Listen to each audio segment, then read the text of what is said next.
4 feet, 8.5 inches of pure gold. Señora, no me hago.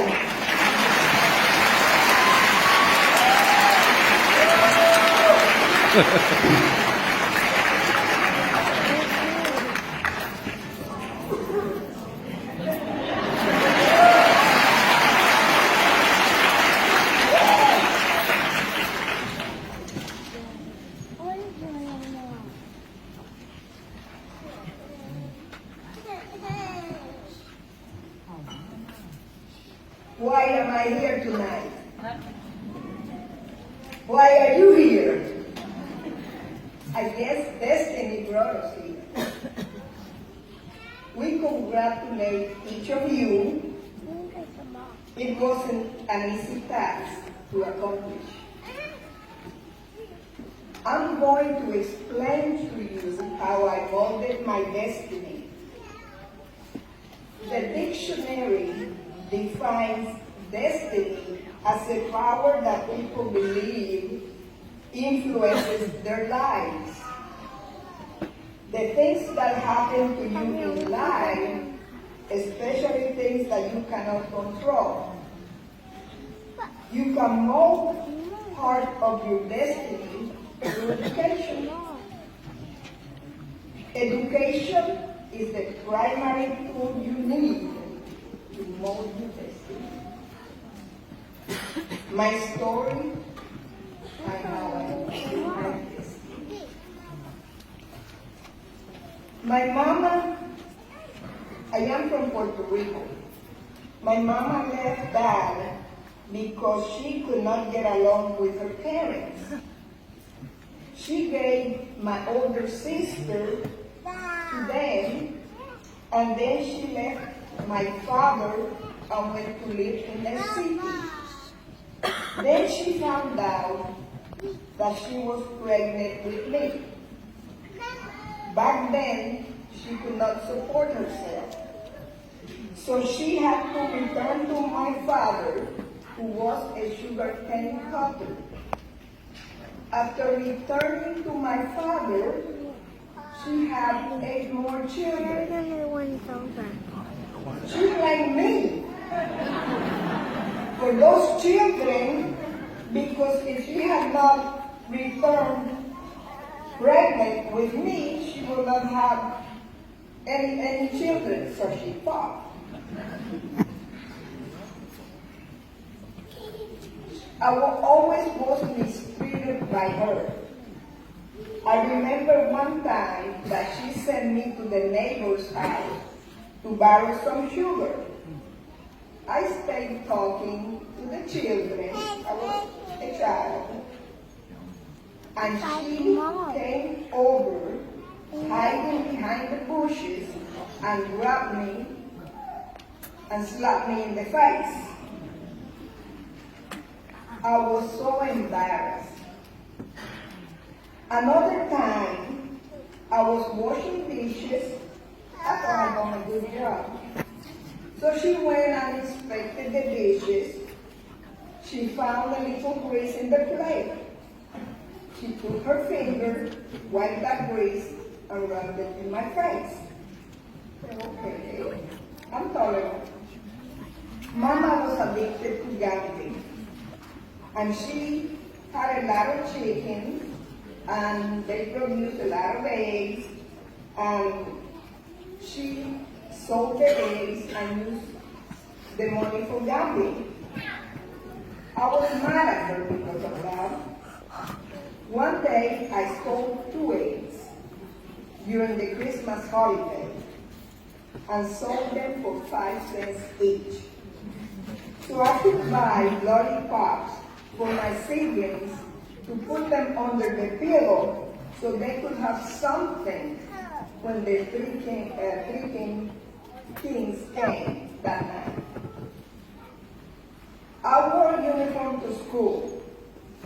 I had to wash them every day by hand because in Puerto Rico the weather is warm, you play, and the uniform gets soiled. I wanted a clean uniform every day.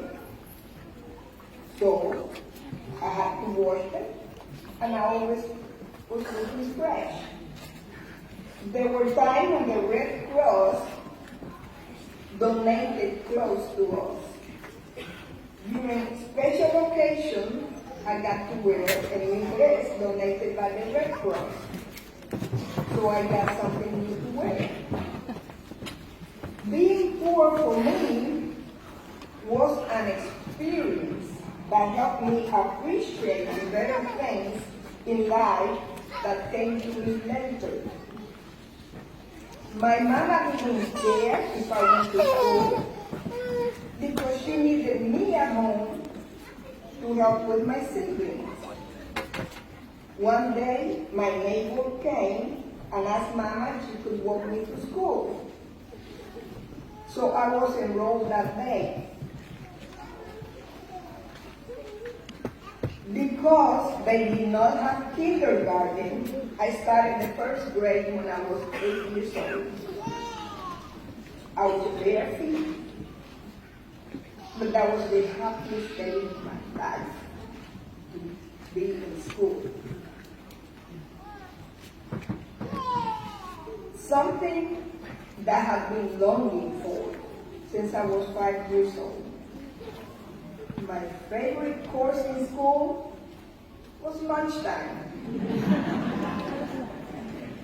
I know hunger pain, and it's not pleasant.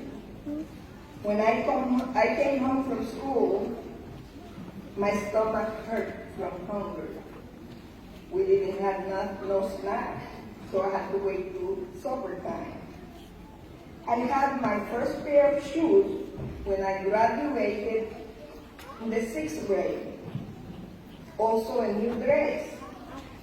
The shoes were too big for me, so I got blisters in the back of my feet. I was 14 years old when I finished the 6th grade. I asked my mama that I needed clothes because what I had were ragged. She told me, if you want new clothes, get out and earn it. So I got out. I got my first job when I was 14. Babysitting for a family that had 4 kids, 4 little devils. Making $8 a month. Of course I had room on board. Remember, it's a 14-year-old child.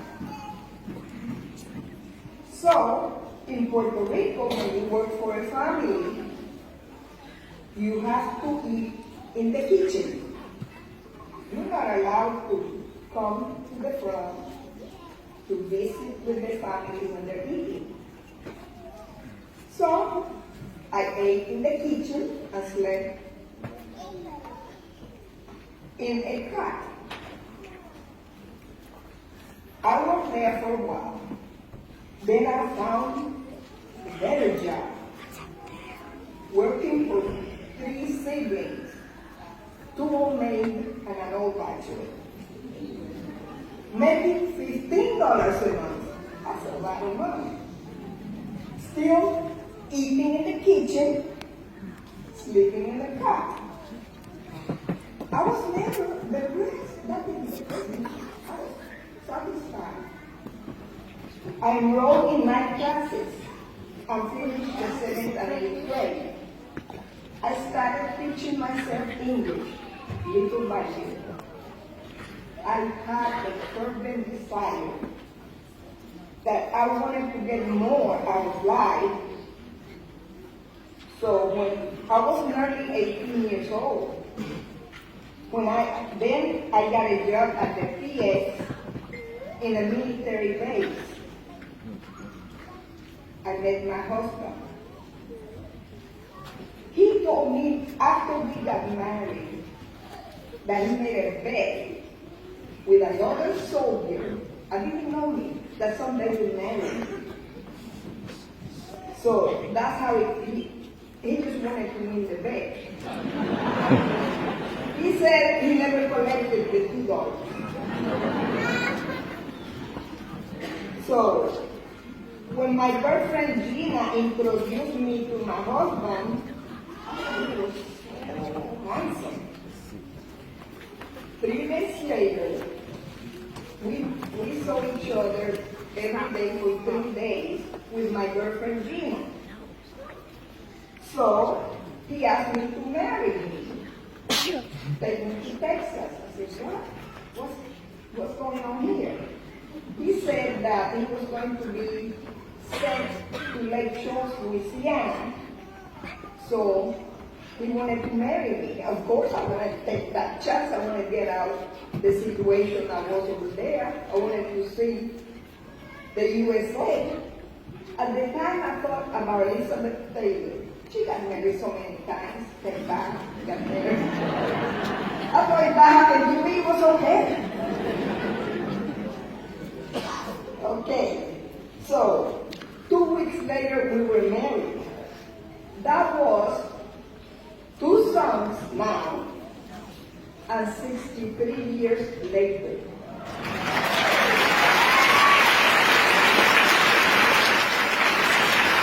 63 years, the same man.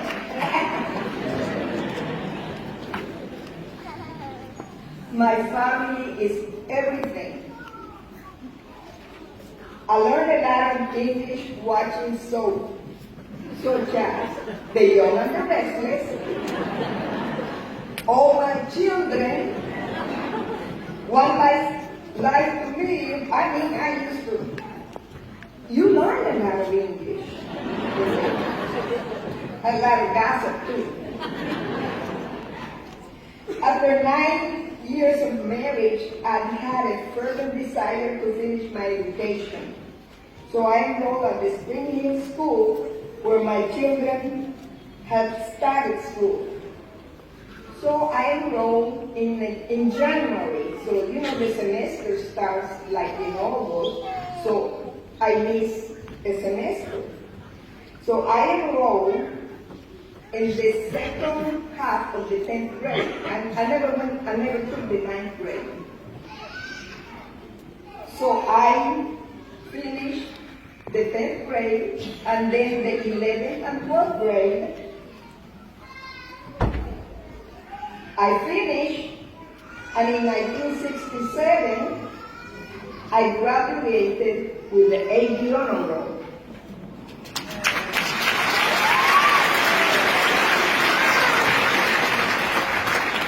The following month after graduation, I enrolled at Kilgore College and took a data processing course.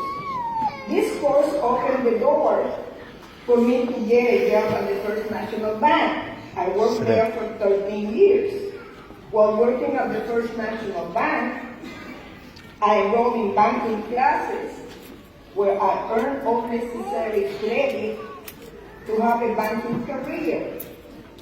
Later, I wanted to move up in the banking career, but there was no place for me at the First National Bank. The man in charge of personnel took me to the director's room and asked me why I kept taking all those banking courses. Because after a woman gets a certain age, learning doesn't do her any good. Yeah, that was when I gave my 2 weeks notice.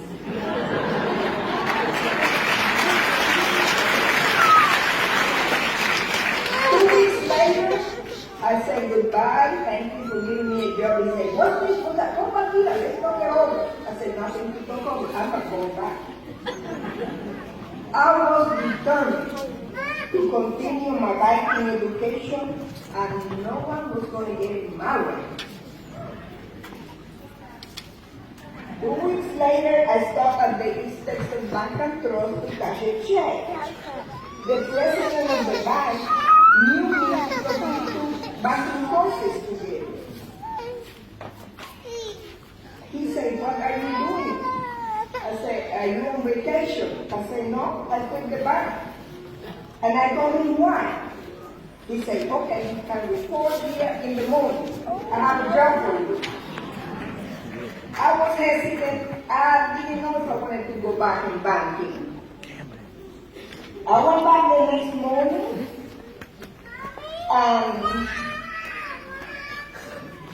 he told me he wanted me to enroll in banking classes at the University of Boulder, Colorado. He wanted me to take some intensive courses in banking. Okay, I'll do it. I arranged for the neighbors to cook for my husband and my children. You know, I didn't ask permission to I just told my husband I was going. I don't have, sorry. It's used to that. 1 year later, after working against the bank and drugs, I was promoted to administrative officer of public relations. It's a big raise, $10,000 raise. And it was amazing. I worked there for 8 years, and then the banking business were having problems and the bank went bankrupt.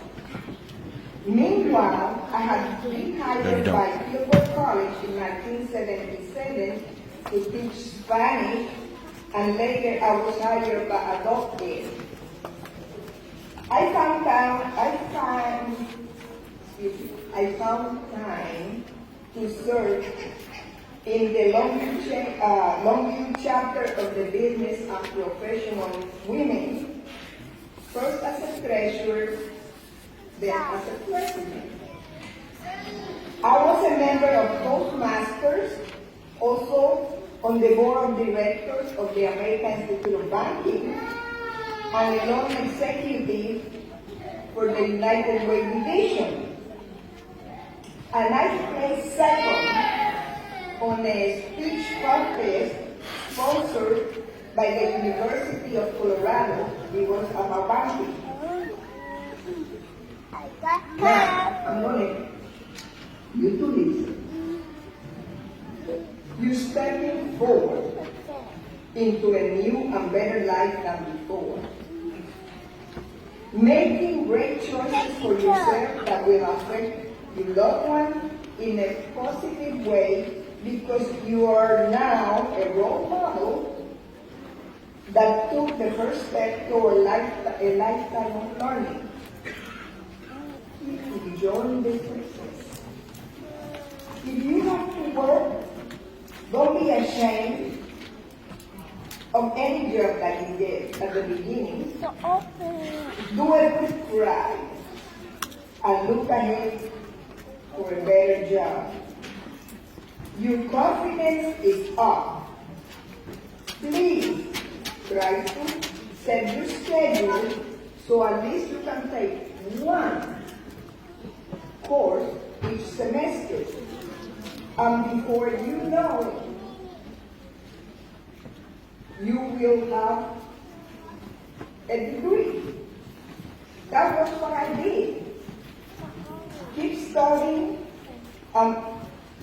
Keep studying. Don't ever stop. I still, when I was taking English classes in high school, I asked the teacher, what does this mean? How do you pronounce it? Look it up in the dictionary. Look it up, and that was my friend. And I still have the dictionary at home looking in words. Embrace and mold your destiny. Filter your thinking so you can see the big picture. Strength and determination will help you mold the destiny. In order for you to pass the GED, you overcame a lot of obstacles. You broke barriers. And now don't let anything hold you back. No matter what life throws at you, receive it and make the best of it. Everybody has something important inside. No one is better than anyone else. Be bold enough to use your voice. brave enough to listen to your heart, and strong enough to live the life you always imagined. Your strength and determination will mold your destiny. Chase down your patience. Never have rain all the way. Okay? When you study and work hard, good things happen. Take a risk. I can't get you in my husband. And enjoy the rewards. I'm enjoying this money now.